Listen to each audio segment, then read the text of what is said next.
Salut tout le monde, j'espère que vous allez bien. Bienvenue dans cette nouvelle review lecture. Comme à notre habitude, review lecture mensuelle, donc du mois de juillet. Et honnêtement, ce sera une vidéo assez courte, tout simplement parce que je n'ai lu que 4 titres ce mois-ci. Puisque j'avais, comme je vous l'avais dit dans la dernière review lecture, un concours de la fonction publique à préparer. Concours que j'ai malheureusement raté à 0,38 ou 0,39 points près, puisqu'il fallait avoir 11,88 ou 11,89 pour passer, et j'ai eu 11,50. Donc malheureusement, c'est raté. Mais j'ai envie de vous dire, c'est pas très grave, hein, la vie continue, et on retentera l'année prochaine, donc pas de soucis.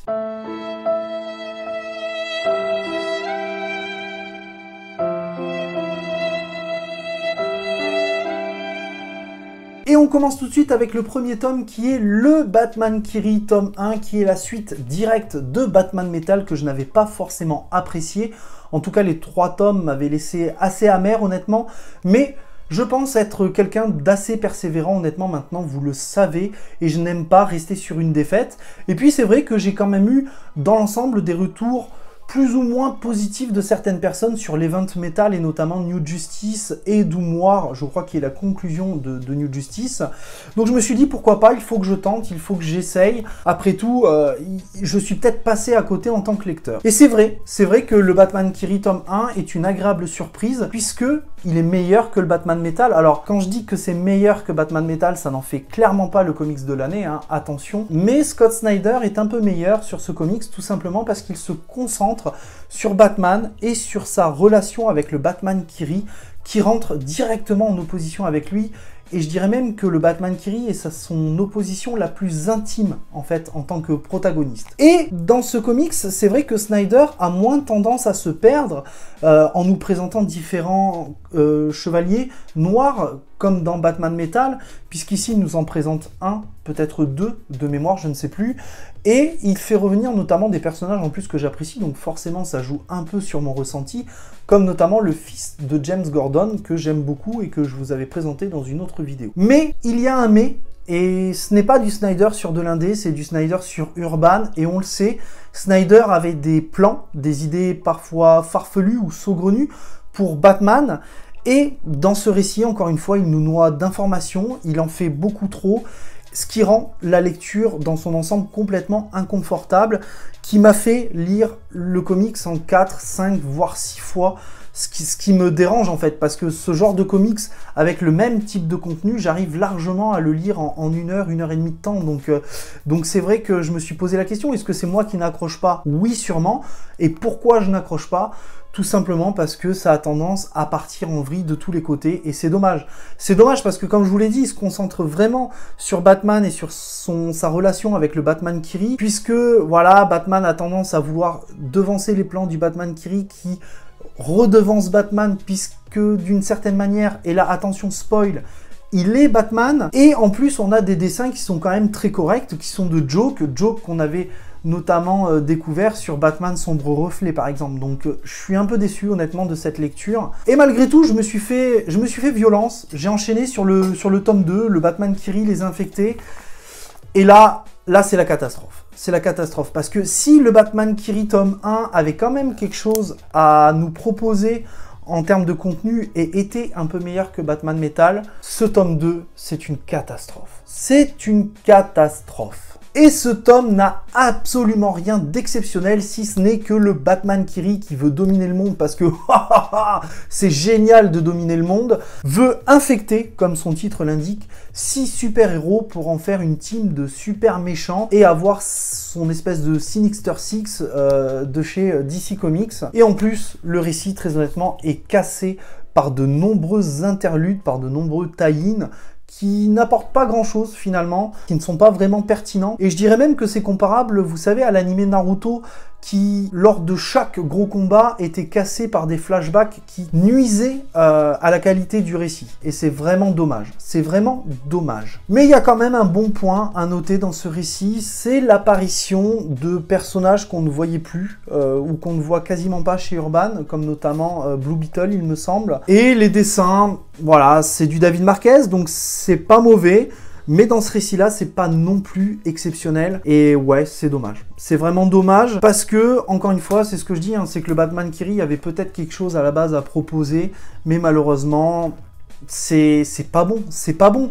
Et je vous avoue que pour le coup, eh bien, j'ai pas envie de lire la suite de l'event. Tout simplement parce qu'il me semble qu'à ce jour, il y a 21 titres dans l'event. Et qu'à ce jour, j'ai déjà lu 5 tomes, donc un quart quasiment de l'event.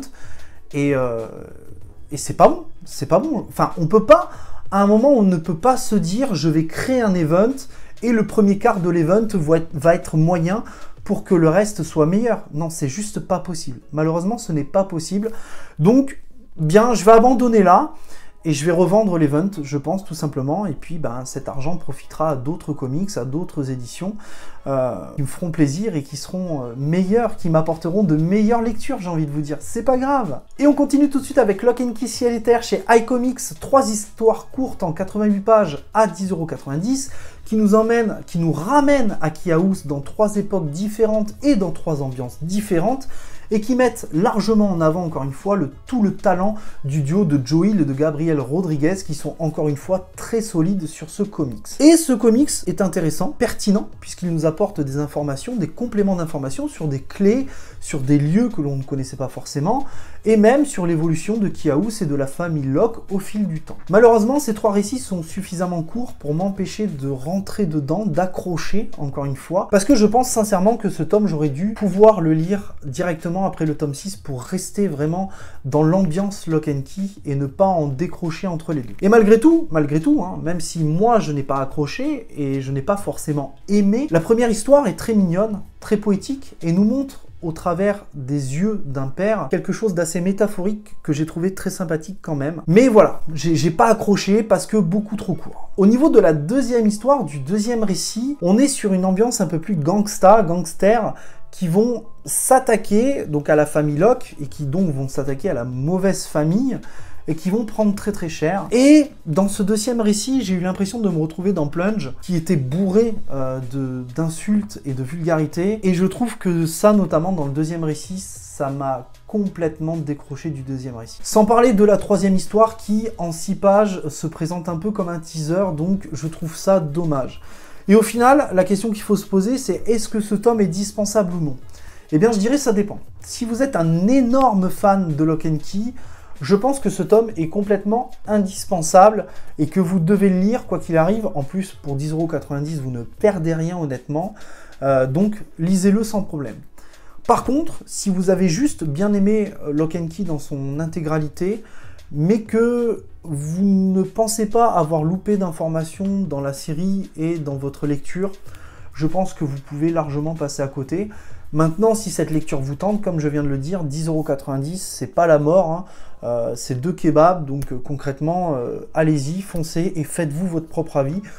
Je le répète, hein, vraiment, ce n'est pas parce que moi je n'ai pas accroché que c'est mauvais, loin de là. Je trouve que c'est même plutôt sympathique, mais voilà, moi c'est beaucoup trop court pour que j'arrive à rentrer dans l'histoire, et ça m'a presque gâché la lecture en quelque sorte. Et on termine avec la pépite du moment qui n'est autre que Flashpoint, le prélude, un beau bébé de 496 pages qui se présente un peu avant Flashpoint et qui va nous apporter des informations qui sont encore une fois très intéressantes. Alors je vais pas trop rentrer dans les détails, je vais être assez bref pour ce comics, tout simplement puisque Wayne Comics et moi, nous avons prévu de vous faire une vidéo sur Flashpoint le prélude et les 4 tomes du monde de Flashpoint. D'ailleurs, je vous avais dit dans la review achat qu'il n'y aurait que 3 tomes. Je m'en excuse, c'est une erreur de ma part, puisqu'il y aura bien 4 tomes. Seulement, il y aura un tome au mois de juillet, un tome au mois d'août, un tome au mois de septembre, et le 4e tome, il me semble, sort au mois de novembre. Du coup, ça n'apparaissait pas sur les plannings, et c'est vrai que je m'étais fait la remarque qu'il manquait une partie des tie-in de Flashpoint, et j'étais pas sûr que Urban le sorte. C'est vrai qu'en VF ils sortent pas forcément tout, mais ça sort bien au mois de novembre, donc il y aura bien de 4 tomes du monde de Flashpoint qui sortiront en cette fin d'année. Le récit se découpe en 2 gros arcs, dont le premier se concentre principalement sur le retour de Barry Allen, qui avait été remplacé par Wally West après sa disparition pendant Crisis on Infinite Earth, et comment il a réussi à revenir après Final Crisis. et met en avant notamment un Barry Allen qui a 20 ans de sa vie à rattraper, et Geoff Johns en profite pour retravailler un petit peu le personnage, pour le rebooter en quelque sorte. Et le premier arc du coup va se concentrer sur ça notamment, mais aussi sur l'état émotionnel dans lequel Barry se trouve, sur le fait qu'il ait appris comment sa mère est décédée, et par la main de quel personnage pour ne pas vous en dire plus. La deuxième partie du récit se concentre principalement sur les Lascars et sur leur motivation à vouloir se battre contre Flash, mais on va aussi se concentrer sur des personnages du futur que personnellement je ne connaissais pas forcément et que j'ai trouvé plutôt sympa, et également des personnages un peu plus secondaires comme Kid Flash ou Jay Garrick, et pour moi c'est clairement un très bon point de ce récit. Alors au niveau du scénario cependant, j'ai tendance à vouloir vous mettre en garde, puisque si vous pensiez que vous pouviez enchaîner Flashpoint Prélude par Flashpoint, ce n'est pas totalement vrai, mais ce n'est pas totalement faux non plus. Puisqu'au travers de ce récit, en fait, nous allons comprendre donc comment Barry est de retour et comment il a survécu, mais surtout, on va comprendre d'où vient l'idée d'arriver à penser qu'il va pouvoir retourner dans le passé et modifier les événements pour avoir une meilleure vie, notamment ce qu'il souhaite en fin de compte dans Flashpoint. Donc c'est vraiment en ça qu'il faut comprendre que c'est un prélude, et ça ne s'enchaîne pas directement derrière.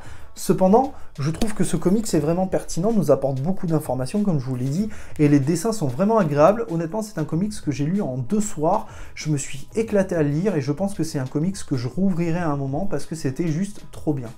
Donc voilà, c'est un comics que je ne peux que vous conseiller, c'est vraiment ma pépite lecture du moment, j'ai adoré, et je n'attends qu'une chose, c'est de lire les 4 tomes du monde de Flashpoint, et voir ce qu'ils pourront apporter en termes d'informations supplémentaires. Voilà, et bien j'espère que cette vidéo assez courte vous aura plu malgré tout. Je vous dis à très bientôt dans une prochaine vidéo. N'hésitez pas à liker, vous abonner et partager cette vidéo comme d'habitude, hein, et je vous en remercie grandement d'ailleurs. Prenez soin de vous et n'oubliez pas, de grands comics impliquent de grandes lectures. Ciao!